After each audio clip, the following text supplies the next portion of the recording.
Hello friends, welcome back to our channel. कैसे हो आप सब? आई होप आप सब अच्छे होंगे और आप सबकी पढ़ाई भी अच्छी चल रही होगी। तो प्यारे विद्यार्थियों, कक्षा 10 विज्ञान विषय की न्यू वर्कबुक की सीरीज में आज हम बात करेंगे मॉडल पेपर 2 की। हमने मॉडल पेपर 1 को बहुत अच्छे से सॉल्व करवा दिया है और आप सभी की रिक्वेस्ट थी कि सर मॉडल पेपर 2 को भी सॉल्व करवाइए। तो आप सभी की रिक्वेस्ट को ध्यान में रखते हुए आज हम मॉडल पेपर नंबर 2 को सॉल्व करेंगे। तो चलिए क्लास हम शुरू करते हैं। सबसे पहला प्रश्न है बहुवैकल्पिक प्रश्न यानी कि एमसीक्यू वाला प्रश्न, जिसमें पहले प्रश्न के तहत कुल मिलाकर आपके कितने 1 से लेकर 12 तक के एमसीक्यू क्वेश्चंस दिए गए हैं। यानी कुल मिला के 12 यहाँ पर बहुवैकल्पिक प्रश्न दिए गए हैं। तो देखें, पहला है आमाशय एवं ग्रहणी के मध्य पाई जाने वाली पाचक अंतःस्रावी और बहिःस्रावी ग्रंथि कौन सी है, जिसे हम मिश्रित ग्रंथि भी के नाम से भी जानते हैं। तो इसका सही उत्तर होगा अग्नाशय। दूसरा है अनैच्छिक और प्रतिवर्ती क्रियाओं को नियंत्रित कौन करता है।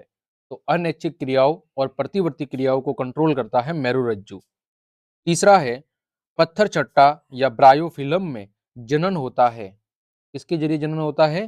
तो कायिक प्रवर्धन से होता है। चौथा है हरे पौधे स्वयं पोषी होते हैं, किसकी वजह से? पर्णहरित वर्णक की वजह से। पांचवा है मनुष्य का प्रमुख उत्सर्जी अंग कौन सा है? तो कौन सा है? वक्रक। छठा है नोबल धातु विलय होते हैं, तो जो नोबल या उत्कृष्ट धातु होती है वो किसमें विलय होती है? एक्वा रेजिया में। किसमें विलय होती है? एक्वा रेजिया में, जिसे हम अम्लराज के नाम से भी जानते हैं।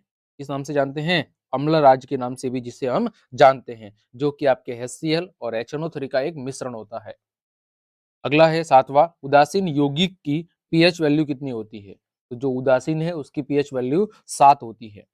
आठवां निम्न में से सबसे हल्की गैस कौन सी है? तो आपकी हाइड्रोजन है। नौवां है जिप्सम का सूत्र क्या होता है? CaSO4 2H2O। क्या होता है? CaSO4 2H2O। 10वां है उत्तल दर्पण का उपयोग किया जाता है, कहां पर किया जाता है? तो वाहनों में दर्पण के रूप में, साइड मिरर के रूप में उत्तल दर्पण का यूज किया जाता है। 11वां कोई व्यक्ति दूर की वस्तु को स्पष्ट नहीं देख पाता लेकिन निकट की वस्तु को स्पष्ट देख पाता है, तो उसमें संभवतः कौन सा दृष्टि दोष होगा? तो कौन सा होगा? निकट दृष्टि दोष। 12वां एक यूनिट विद्युत ऊर्जा में कितने जूल ऊर्जा होती है? तो एक यूनिट विद्युत ऊर्जा के अंदर जो जूल ऊर्जा होती है वो होती है 1 किलोवाट। कितनी होती है? 1 किलोवाट होती है। आगे बात करें प्रश्न संख्या 2 की, जहां पर आपको रिक्त स्थानों की पूर्ति करनी है। पहली खाली जगह है हरे पौधे श्वसन क्रिया में कौन सी गैस या कौन सी गैस ग्रहण करते हैं? तो हरे पौधे श्वसन क्रिया के अंदर CO2 गैस ग्रहण करते हैं और ऑक्सीजन रिलीज करते हैं। दूसरा है सोडियम अमलगम मिश्र धातु सोडियम तथा किससे मिलकर बनी होती है? पारा से। जहां पर भी अमलगम लग जाए इसका मतलब उसमें एक धातु पारा है। तीसरा है CO2 में साजित इलेक्ट्रॉन होते हैं, तो CO2 के अंदर जो साझा किए जाने वाले इलेक्ट्रॉन होते हैं वो कितने होते हैं? 4 होते हैं। आगे Fe प्लस CuSO4, तो FeSO4 प्लस Cu, तो यहाँ पर देखो फेरस के द्वारा कॉपर को क्या किया जा रहा है? विस्थापित किया जा रहा है। अतः ये कौन सी अभिक्रिया है? ये आपकी एक विस्थापन अभिक्रिया है। कौन सी अभिक्रिया है? विस्थापन। पांचवे है आवेश के प्रवाह की दर को हम क्या कहते हैं? विद्युत धारा कहते हैं, इलेक्ट्रिक करंट कहते हैं। आवेश के प्रवाह की दर को हम क्या कहते हैं? विद्युत धारा कहते हैं। छठी है परिनालिका के भीतर सभी बिंदुओं पर, परिनालिका के भीतर सभी बिंदुओं पर चुंबकीय क्षेत्र क्या होता है? एक समान होता है। परिनालिका के भीतर सभी बिंदुओं पर चुंबकीय क्षेत्र क्या होता है? चुंबकीय क्षेत्र एक समान होता है। ठीक। आगे बात करें तीसरा प्रश्न, जो कि आपके अति लघु उत्तरात्मक प्रश्न है, जहां पर कुल मिला के 12 एक एक नंबर के छोटे प्रश्न पूछे गए हैं। तो चलिए इन सभी के उत्तर मैंने अलग से लिख रखे हैं, वहां पर मैं आपको लेके चलता हूं। देखें, यहाँ पर सबसे पहला कि जो आपकी प्रतिवर्ती क्रिया है तंत्रिका तंत्र के किस भाग से नियंत्रित होती है? कौन से भाग से होती है? तो मेरुरज्जु, जिसे हम रीढ़ की हड्डी भी कहते हैं। दूसरा है कि उत्तक संवर्धन में उपयोग में लिए जाने वाले पोषक माध्यम में कौन कौन से पदार्थ होते हैं? तो उत्तक संवर्धन के अंदर पोषक माध्यम में कार्बनिक और अकार्बनिक लवण, विटामिन, अमीनो अम्ल, शर्करा और पादप हार्मोन जैसे पदार्थ शामिल होते हैं। कार्बनिक और अकार्बनिक दोनों ही प्रकार के पदार्थ शामिल होते हैं। तीसरा है, सामान्यतः पुष्प द्विलिंगी होते हैं। इसमें नर जननांग को किस नाम से जाना जाता है? तो नर जननांग को पुंकेसर कहा जाता है। क्या कहा जाता है? नर जननांग को पुंकेसर के नाम से जाना जाता है। चौथा है, बीज का अंकुरण होने पर ऊपर की ओर यानी प्रकाश की दिशा में गति करने वाली संरचना क्या कहलाती है? उसे कहते हैं प्रांकुर। क्या कहते हैं? प्रांकुर कहते हैं। अगला है आपका, ऑक्सीकारक किसे कहते हैं? प्रश्न क्या है? ऑक्सीकारक किसे कहते हैं? तो ऑक्सीकारक वे पदार्थ हैं जो दूसरों को क्या करते हैं? ऑक्सीकृत करते हैं, यानी दूसरों को ऑक्सीजन प्रदान करते हैं।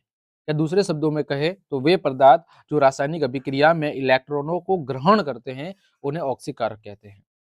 छठा है, दो धातुओं के नाम बताओ जो प्रकृति में मुक्त अवस्था में पाई जाती है। आप सबको पता है, सोना और चांदी।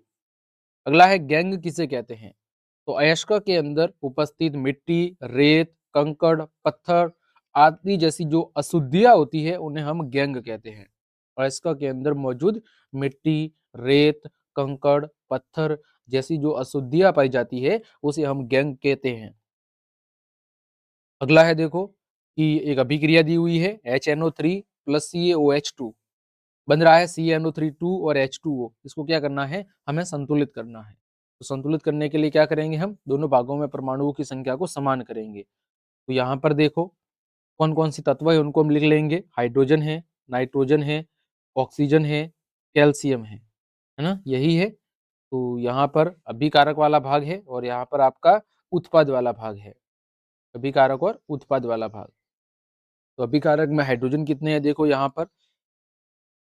पर अभिक्रिया, मूल अभिक्रिया ये दी हुई है, HNO3 प्लस CaOH2,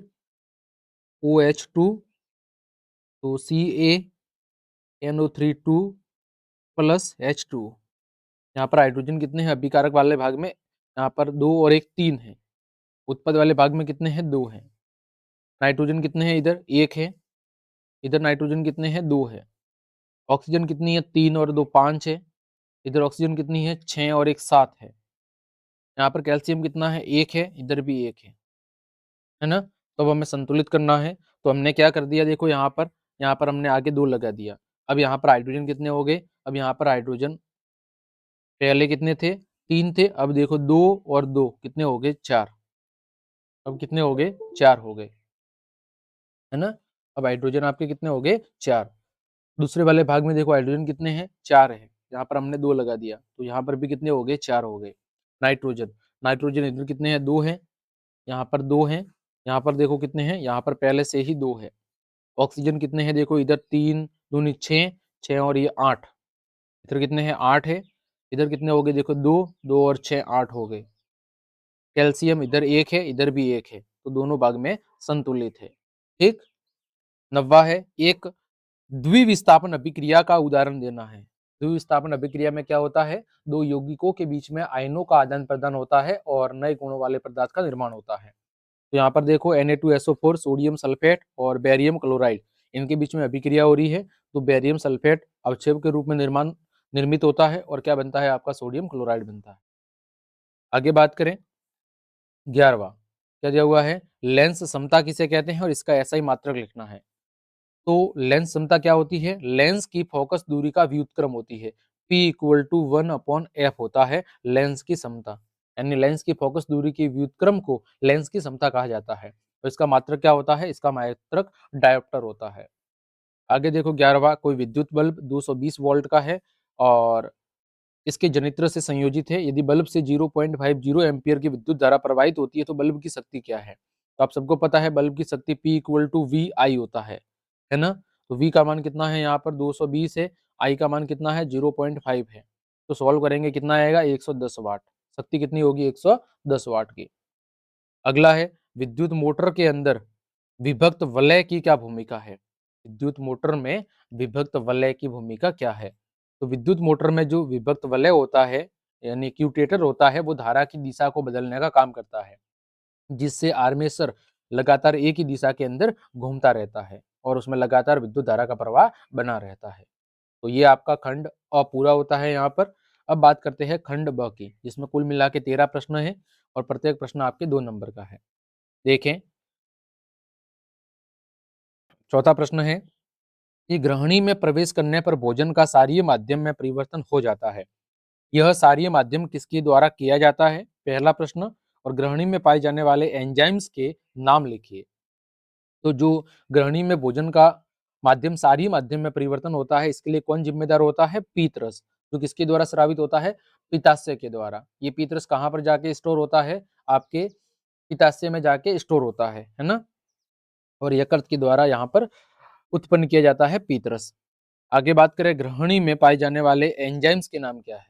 तो ग्रहणी के अंदर जो एंजाइम्स होते हैं वो कौन कौन से होते हैं? Trypsin, lipase, amylase, maltase, lactase या लैक्टोज और सुक्रोज। ये आपके ग्रहणी में पाए जाने वाले एंजाइम्स होते हैं। और भोजन का सारी माध्यम में परिवर्तन कौन करता है? पीतरस करता है। कौन करता है? पीतरस। आगे बात करें, पांचवा, ऑक्सिन और जिब्रेलिन पादप हार्मोन के दो दो लक्षण लिखने हैं। ऑक्सिन और जिब्रेलिन पादप हार्मोन के दो दो लक्षण। सबसे पहले बात करें ऑक्सिन पादप हार्मोन के लक्षण। पहला इसका काम क्या है? कोशिका का दीर्घीकरण। ऑक्सिन कोशिका विभाजन को क्या करता है? बढ़ावा देता है, जिससे पौधों की लंबाई में वृद्धि होती है। परीक्षा में कई बार पूछा गया है, पौधों की लंबाई में वृद्धि के लिए कौन सा हार्मोन जिम्मेदार होता है? तो ऑक्सिन हार्मोन। फिर है शीर्ष प्रभाविता। यह शीर्ष कलिका एपिकल बड की वृद्धि को बढ़ावा देता है और पार्श्व कलिकाओं की वृद्धि को रोकता है। यानी जो ऑक्सिन हार्मोन होता है वो पादप के शीर्ष भाग में पाया जाता है और शीर्ष भाग की बढ़ोतरी में ही क्या करता है? शीर्ष भाग की बढ़ोतरी करने का कार्य करता है। फिर बात करूं जिब्रेलिन की, तो तने का दीर्घीकरण। जिब्रेलिन तने की लंबाई में वृद्धि को बढ़ावा देता है, जिससे पौधे क्या होते हैं? लंबे होते हैं। बीज अंकुरण दूसरा काम है, तो ये बीजों के अंकुरण को प्रेरित करता है और निष्क्रियता को क्या करता है? तोड़ता है। तो ये दोनों हार्मोन के क्या हो गए? काम हो गए, लक्षण हो गए। आगे बात करें, पर्णहरित पादप कवक किस प्रकार प्रजनन करते हैं, समझाइए। तो कवक बीजाणुओं के जरिए क्या करते हैं? प्रजनन करते हैं। कवक पर्णहरित रहते हैं।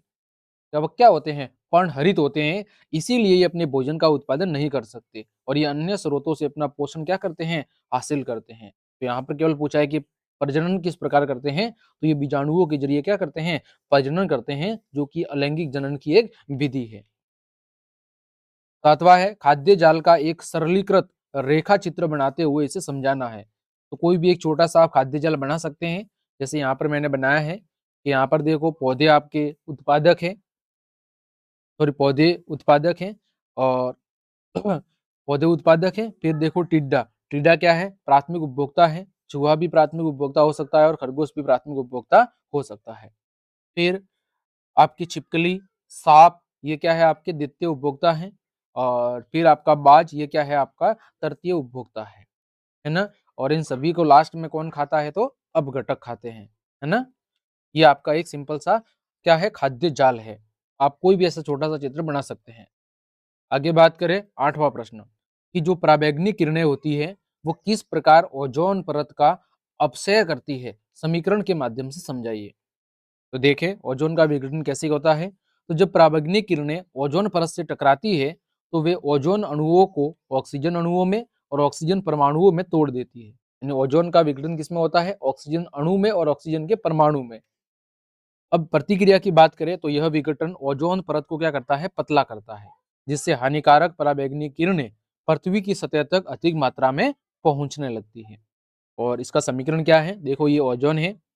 ओजोन के ऊपर जब पराबैंगनी किरणें गिरेगी तो ये ऑक्सीजन के अणु में और ऑक्सीजन के परमाणु में क्या होगी? विखंडित होगी, जिसकी वजह से धीरे धीरे ओजोन परत पतली होती जाएगी और पराबैंगनी किरणें अधिक मात्रा में पृथ्वी की सतह पर पहुंचना शुरू हो जाएगी, जिसकी वजह से क्या होगा? तरह तरह के त्वचा संबंधी रोग और स्वास्थ्य संबंधी बीमारियां सामने आने लगेगी। आगे बात करें, नब्बा, उभयधर्मी ऑक्साइड कौन होते हैं और उदाहरण दीजिए। तो उभयधर्मी ऑक्साइड वे ऑक्साइड होते हैं जो अम्लीय और क्षारीय दोनों ही गुणों को क्या करते हैं? दर्शाते हैं। वे अम्ल और क्षार दोनों के साथ अभिक्रिया करके लवण और क्या बनाते हैं? जल बनाते हैं। जैसे एल्यूमिनियम ऑक्साइड और जिंक ऑक्साइड, ये अम्ल और क्षार दोनों के साथ ही रिएक्शन करते हैं और लवण और जल बनाते हैं। इस वजह से इन्हें उभयधर्मी ऑक्साइड कहा जाता है। आगे बात करें 10वां, बैंकिंग सोडे के 2 उपयोग और रासायनिक सूत्र। तो बैंकिंग सोडे का रासायनिक सूत्र होता है सोडियम हाइड्रोजन कार्बोनेट NaHCO3। बात करो उपयोग की, पहला उपयोग बेकरी उद्योग में केक, ब्रेड आदि को बनाने में। दूसरा उपयोग अग्निशमन यंत्रों में CO2 के उत्पादन हेतु बैंकिंग सोडे का ही यूज किया जाता है। आगे बढ़ते हैं 11वां, अम्ल का जलीय विलयन विद्युत का चालन करता है क्यों? तो देखो, अम्ल का जलीय विलयन विद्युत का चालन इसलिए करता है क्योंकि इसमें हाइड्रोजन आयन और अन्य आयन मौजूद होते हैं जो जल के अंदर घुल कर क्या हो जाते हैं, मुक्त हो जाते हैं, और ये आयन विद्युत धारा को प्रवाहित करने में सक्षम होते हैं। यानी अम्ल अपने जलीय विलयन के अंदर ही हाइड्रोजन आयन को क्या करता है, उत्पन्न कर पाता है, और हाइड्रोजन आयनों की मौजूदगी की वजह से ही अम्ल का जलीय विलयन विद्युत धारा का चालन कर पाता है। आगे बढ़े, अवतल दर्पण के 2 उपयोग बताने हैं। इसके अवतल दर्पण के पहला उपयोग दाढ़ी बनाने के लिए, और दूसरा उपयोग टॉर्च, सर्च लाइट, वाहनों की हेडलाइट में परावर्तक के रूप में अवतल लेंस का ही यूज किया जाता है। आगे बात करें, 3 प्रतिरोध हैं R1, R2 और R3 को समांतर क्रम और श्रेणी क्रम में संयोजन करने पर तुल्य प्रतिरोध का मान ज्ञात करो। तो श्रेणी क्रम के अंदर तुल्य प्रतिरोध क्या होगा, R1 plus R2 plus R3, तीनों को सिंपल सा जोड़ देंगे। बात करें समांतर क्रम की, तो समांतर क्रम में क्या होगा तुल्य प्रतिरोध, 1/Rp, यानी 1 बट्टा तुल्य प्रतिरोध बराबर 1/R1 plus 1/R2 plus 1/R3। ये होगा समांतर क्रम के अंदर तुल्य प्रतिरोध का सूत्र। आगे 14वां है, 12 वोल्ट विभवांतर के 2 बिंदुओं के बीच 2 कूलम आवेश को ले जाने में कितना कार्य करना पड़ेगा? तो कार्य बराबर सूत्र क्या होता है, आवेश गुणा विभवांतर। तो यहाँ पर आवेश का मान कितना है, 2 कूलम है, और विभवांतर कितना है, तो 12 वोल्ट है। तो कार्य कितना होगा, किया गया कार्य होगा 24 जूल। कितना होगा, 24 जूल होगा। सिंपल सी बात है, W equal to Q V होता है। तो Q का मान 2 है, V का मान 12 है, तो W का मान कितना आएगा, W का मान आ जाएगा 24 जूल। कितना आ जाएगा, 24 जूल। आगे बढ़े, फ्लेमिंग का वाम हस्त नियम क्या है? तो फ्लेमिंग का वाम हस्त का जो नियम है वो ये कहता है कि यदि हम अपने बाएं हाथ की तीनों अंगुलियों, अंगूठा, तर्जनी और मध्यमा को एक दूसरे के लंबवत इस प्रकार फैलाए कि जो तर्जनी अंगुली है वो चुंबकीय क्षेत्र की दिशा को व्यक्त करे, मध्यमा चालक में प्रवाहित विद्युत धारा की दिशा को बताए, तो फिर चालक पर लगने वाली बल की दिशा कौन सी, किसकी दिशा में होगी, अंगूठे की दिशा में होगी। यही है आपका फ्लेमिंग का वाम हस्त नियम। 16वां है, चुंबकीय क्षेत्र रेखाएं किसे कहते हैं और ये रेखाएं एक दूसरे को काटती क्यों नहीं है? आप सबने पढ़ा होगा कि चुंबकीय क्षेत्र रेखाएं काल्पनिक रेखाएं होती है जो चुंबक के उत्तरी ध्रुव से निकलकर दक्षिणी ध्रुव पर जाती है। अब चुंबकीय बल रेखाएं एक दूसरे को काटती क्यों नहीं है? तो जो चुंबकीय बल रेखा है उस पर खींची गई स्पर्श रेखा स्पर्श बिंदु पर चुंबकीय क्षेत्र की दिशा को निरूपित करती है। यदि दो चुंबकीय बल रेखाएं एक दूसरे को प्रतिच्छेद करेगी तो वहां पर 2 स्पर्श रेखाएं होगी, और स्पर्श बिंदुओं पर चुंबकीय क्षेत्र की कितनी दिशा होगी, 2 दिशा होगी, जो कि वास्तव में संभव नहीं है। इस वजह से 2 चुंबकीय बल रेखा आपस में कभी भी एक दूसरे को प्रतिच्छेद नहीं करती है, क्योंकि चुंबकीय क्षेत्र की केवल और केवल एक दिशा होती है। यदि ये दोनों एक दूसरे को प्रतिच्छेद करेगी तो प्रतिच्छेदी बिंदु पर चुंबकीय क्षेत्र की 2 दिशा होगी, जो कि कभी भी संभव नहीं है। आगे बात करें खंड स की, जहां पर कुल मिला के आपके 4 प्रश्न हैं, प्रत्येक प्रश्न 3 नंबर का है। देखिए 17वां प्रश्न क्या है कि पोषण किसे कहते हैं और पोषण के प्रकार लिखते हुए उदाहरण सही समझाइए। तो पोषण किसे कहते हैं, किसी जीव के द्वारा पोषक पदार्थों को ग्रहण करना क्या कहलाता है, पोषण कहलाता है। पोषण मुख्यतः 2 प्रकार का है, एक स्वयं पोषी पोषण और दूसरा आपका विषम पोषी पोषण। बात करें स्वयं पोषी की, तो इस विधि के अंदर जो हरे पेड़ पौधे हैं वो अपना भोजन सरल अवयवों से संश्लेषित करते हैं। हरे पौधे में इस प्रक्रम को प्रकाश संश्लेषण की क्रिया कहते हैं, जिसमें पौधे कार्बन डाइऑक्साइड, खनिज लवणों की सहायता से कार्बोहाइड्रेट्स और ऑक्सीजन बनाते हैं। यानी पोषण की वह प्रक्रिया जिसमें जीव अपना भोजन स्वयं प्राप्त करते हैं उसे स्वयं पोषी पोषण कहा जाता है। दूसरा है परपोषी या विषम पोषण। तो इस पोषण प्रक्रिया के अंदर जो जीव हैं वो अपना भोजन अन्य जीवों से ग्रहण करते हैं। अब परपोषण की कुछ विधियां हैं, जैसे यहाँ पर मैंने नहीं लिखी है, आप चाहे तो लिख सकते हैं। जैसे परपोषण के अंदर होता है आपका मर्तोपजीवी, क्या होता है, मर्तोपजीवी, मर्तोपजीवी पोषण होता है। इसके बाद परपोषण होता है, फिर तीसरा आपके परजीवी पोषण होता है। ये इसके कुछ प्रकार हैं, वो आप लिख सकते हैं, है ना। लेकिन यहाँ पर ज्यादा डिटेल में हमें नहीं समझाना है। यहाँ पर 3 नंबर का ही प्रश्न है, तो आप इतना लिखेंगे तो भी काफी है ना। और आप चाहे तो परजीवी पोषण के कुछ प्रकार लिख सकते हैं। देखो यहाँ पर 2 प्रकार मैंने लिखे हैं पहले से, एक है मर्तपोषी पोषण और दूसरा है आपका परजीवी पोषण। तो देखो मर्तपोषी में क्या होता है, तो जिन पादपों के अंदर क्लोरोफिल नहीं होता है, वे अपना भोजन मर्त सड़े गले जीवों से क्या करते हैं, प्राप्त करते हैं। उन्हें क्या कहा जाता है, मर्तपोषी पोषण कहा जाता है। कवकों और कुछ जीवाणुओं में यह प्रक्रम पोषण के लिए अपनाया जाता है। फिर बात आती है परजीवी पोषण की, तो जो जीव दूसरों जीवों के शरीर पर या शरीर के अंदर रहते हुए अपना पोषण प्राप्त करते हैं, उन्हें क्या कहते हैं, परजीवी। जैसे अमरबेल और कुछ जीवाणुओं में यह पोषण की विधि पाई जाती है। तो सबसे पहले हमने क्या देखा कि पोषण होता क्या है। पोषण के मुख्य 2 प्रकार हैं, स्वयं पोषी और विषम पोषी या परपोषी। परपोषी को हमने फिर से 2 भागों में बांटा है, एक मर्तोपजीवी पोषण, है ना, और एक परजीवी पोषण। मर्तोपजीवी पोषण और एक परजीवी पोषण। तो इस तरह हमने यहाँ पर पोषण को समझा है। आगे बात करें, 18वां प्रश्न है, लिंग निर्धारण को परिभाषित कीजिए और मनुष्य में लिंग निर्धारण कैसे होता है, रेखा चित्र के माध्यम से समझाइए। तो देखें, तो जो एक लिंगी प्राणी होते हैं, उनमें एक जोड़ी गुणसूत्र जो प्राणी के लिंग का निर्धारण करते हैं, उन्हें लिंग गुणसूत्र कहा जाता है। और बाकी जो शेष गुणसूत्र है, उन्हें अलिंग गुणसूत्र के नाम से जाना जाता है। अब बात करें मनुष्य में लिंग निर्धारण की, तो मनुष्य की कोशिका के अंदर 46 यानी 23 जोड़ी गुणसूत्र पाए जाते हैं। मनुष्य के अंदर मादा के अंदर 23वां जोड़ा XX समान गुणसूत्र वाला होता है, जबकि पुरुष के अंदर 23वां जोड़ा भिन्न XY गुणसूत्र वाला होता है। मनुष्य में 23वें जोड़े को ही लिंग निर्धारक गुणसूत्र कहते हैं, जिससे मनुष्य में संतान का क्या होता है, लिंग निर्धारण होता है। शुक्र जनन की क्रिया के बाद नर के शुक्राशय में XY शुक्राणु और मादा के अंडाशय में XX अंडाणु क्या होते हैं, उत्पन्न होते हैं। यदि निषेचन के समय X गुणसूत्र का अंडाणु X गुणसूत्र के साथ क्रिया करता है, तो संतान क्या होगी, XX यानी समान गुणसूत्र वाली, तो वो संतान क्या होगी, पुत्री। और यदि X अंडाणु से Y शुक्राणु संयुग्मित होता है, तो XY गुणसूत्र का निर्माण होगा और उत्पन्न होने वाली संतान क्या होगी, पुत्र होगी। ये आप सब पहले से ही जानते हैं, बस आपको इसका छोटा सा चित्र बना देना है।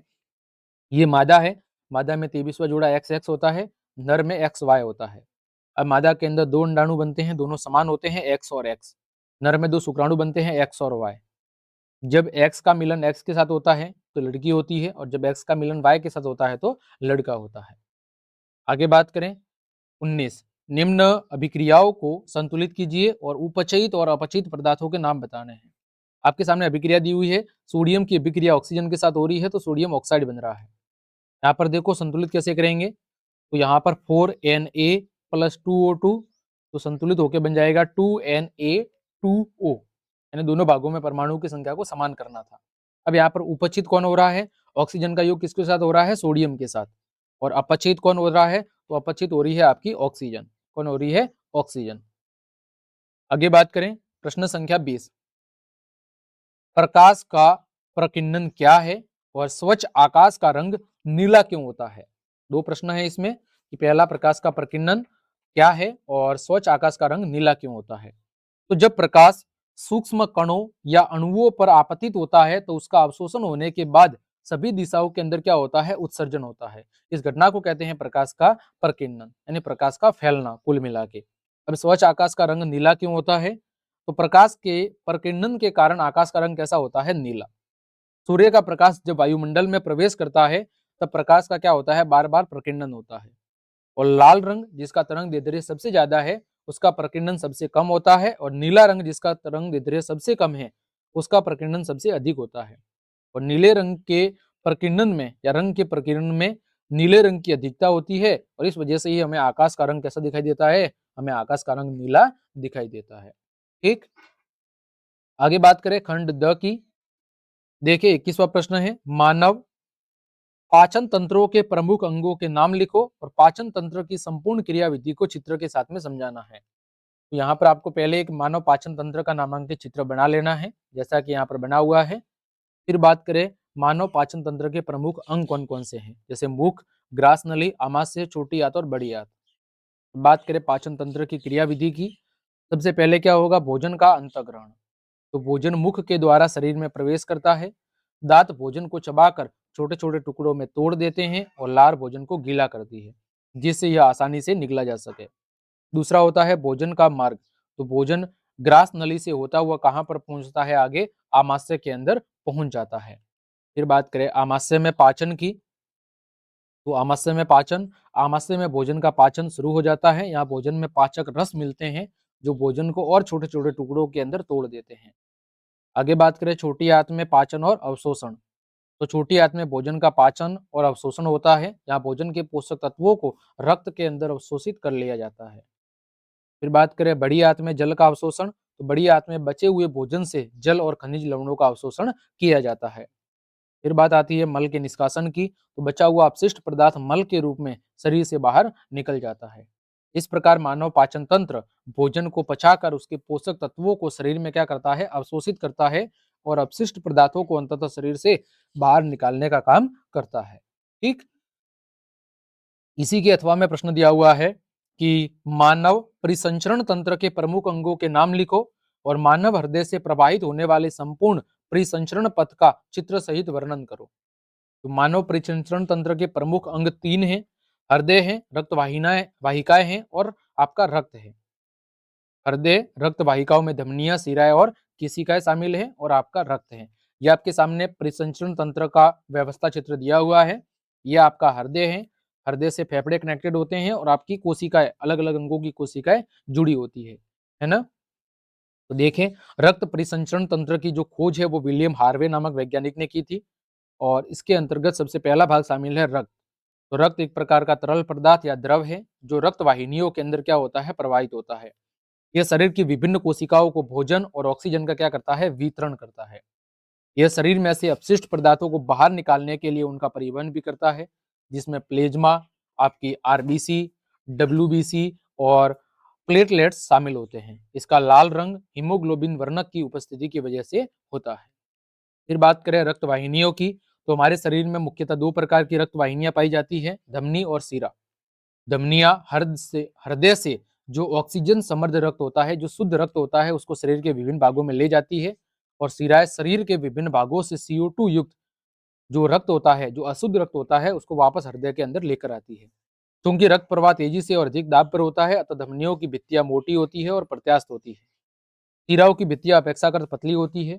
शिराओं के अंदर ऐसे वाल्व होते हैं जो रक्त को केवल हृदय की ओर ही प्रवाहित होने देते हैं। फिर बात करें हमारे हृदय की, तो यह वह अंग है जो रक्त द्वारा पदार्थों के परिवहन के लिए पंप के रूप में कार्य करता है। यह हमारी वक्ष गुहा में स्थित होता है। यह 4 कक्षों में बटा होता है। ऊपर के 2 कक्ष आलिंद कहलाते हैं और निचले 2 कक्ष नीले कहलाते हैं। दाहिने भाग में CO2 युक्त रक्त और बाएं भाग के अंदर ऑक्सीजन युक्त रक्त रहता है। हृदय के इन कक्षों की लयबद्ध गति रक्त के परिसंचरण और पदार्थों के परिवहन को बनाए रखती है। ये पूरा आपके इसका क्या हो गया, वर्णन हो गया। बात करें 22वें प्रश्न की, अभिक्रियाओं के प्रकारों के नाम लिखने हैं। पहली अभिक्रिया में मेथेन की अभिक्रिया क्लोरीन के साथ हो रही है, तो CH3Cl और HCl बन रहा है। यहाँ पर आप ध्यान से देखेंगे तो क्या हो रहा है, हाइड्रोजन का विस्थापन हो रहा है और क्लोरीन जुड़ रही है। यानी कौन सी अभिक्रिया है ये आपकी प्रतिस्थापन अभिक्रिया है।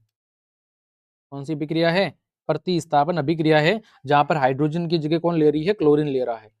दूसरे वाले में देखो, यहाँ पर 2 अभिकारक मिलकर एक सिंगल उत्पाद बना रहे हैं। तो ये कौन सी अभिक्रिया है, ये आपकी संयोजन अभिक्रिया है। कौन सी अभिक्रिया है, संयोजन अभिक्रिया है। देखो अगला वाले में क्या हो रहा है, लेड की अभिक्रिया कॉपर क्लोराइड के साथ हो रही है, तो लेड कॉपर को विस्थापित कर रहा है। तो कौन सी अभिक्रिया है, विस्थापन अभिक्रिया। चौथे वाले में फिर से 2 अभिकारक मिलकर सिंगल उत्पाद बना रहे हैं, तो ये आपकी कौन सी अभिक्रिया होगी, ये भी आपकी संयोजन अभिक्रिया होगी।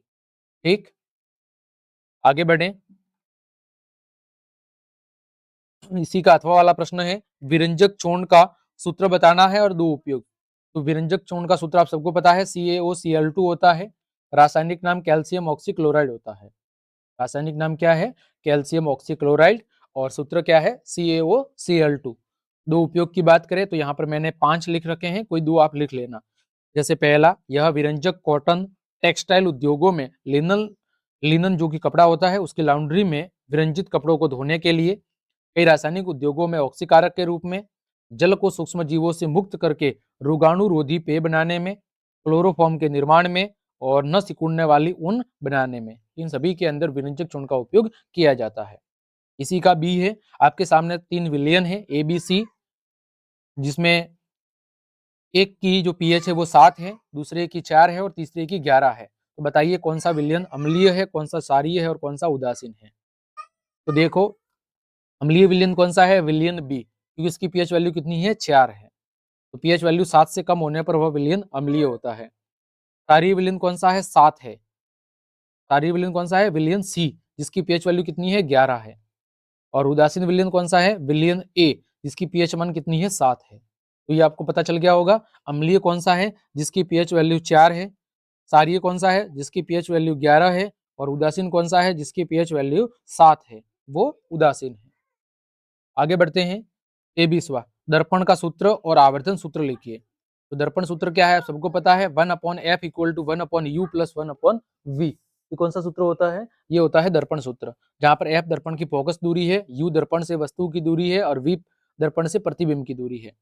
फिर बात करें आवर्धन की, तो किसी प्रतिबिंब के आकार और वस्तु के आकार के अनुपात को आवर्धन कहते हैं।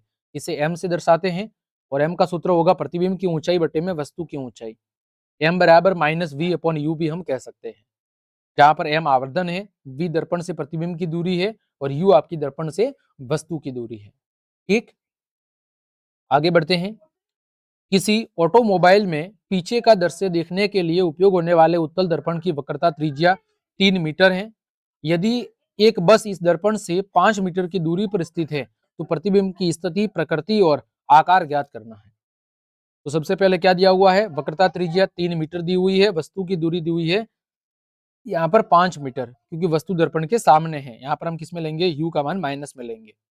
हमें ज्ञात क्या करनी है, प्रतिबिंब की स्थिति, प्रतिबिंब की प्रकृति और प्रतिबिंब का आकार। ये 3 चीजें हमें यहाँ पर ज्ञात करके बतानी है।